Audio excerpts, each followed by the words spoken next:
তিন দিনের টানা বৃষ্টি ও পাহাড়ি ঢলে শেরপুরের নালিতাবাড়ী ও ঝিনাইগাতী উপজেলায় ১৭টি ইউনিয়ন ও পৌরসভার কয়েক হাজার পরিবার পানিবন্দী হয়ে পড়েছে।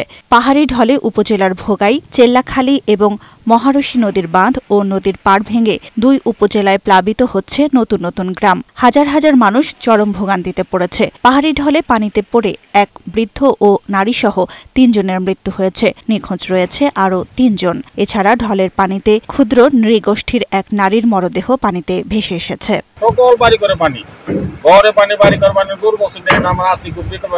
টানা ভারী বৃষ্টি ও উজানের ঢলে সীমান্তবর্তী জেলা শেরপুরের সবকটা নদীর পানি বিপদসীমার উপর দিয়ে প্রবাহিত হচ্ছে। কোনো কোনো নদীর একাধিক স্থানে বাঁধ ভেঙে আশপাশের গ্রাম প্লাবিত হয়েছে। তলিয়ে গেছে শত শত একর জমির উঠতি আমন ফসল। ক্ষতিগ্রস্ত হয়েছে বহু কৃষক। পৌর এলাকার সড়ক, বাড়িঘর ও দোকানে পানি ওঠায় অশেষ ভোগান্তিতে মানুষ। মহাসড়ক পানিতে তলিয়ে যাওয়ায় বিঘ্নিত হচ্ছে যান চলাচল। এদিকে বিরামহীন টানা বৃষ্টি ও উজান থেকে নেমে আসা পাহাড়ি ঢলে ময়মনসিংহের হালুয়াঘাট ও ধোবাউড়া উপজেলার বিভিন্ন এলাকা ডুবে গেছে। ধোবাউড়া উপজেলার ১৯টি ইউনিয়নের লক্ষাধিক মানুষ এখন পানিবন্দী। ৭টি ইউনিয়নের প্রায় ২০,০০০ বাড়িঘরে পানি ঢুকে পড়েছে। তলিয়ে গেছে রাস্তাঘাট, সবজি বাগান ও মাছের খামার সহ আমন ফসল। আকস্মিক বানের জলে উদ্বিগ্ন সাধারণ মানুষ।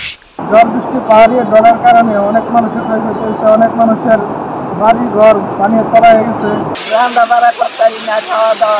হালুয়াঘাট উপজেলার ১২টি ইউনিয়নের লক্ষাধিক মানুষ পানিবন্দী। তলিয়ে গেছে ক্ষেতের ফসল, সবজি বাগান ও মাছের খামার সহ বিস্তীর্ণ মাঠ।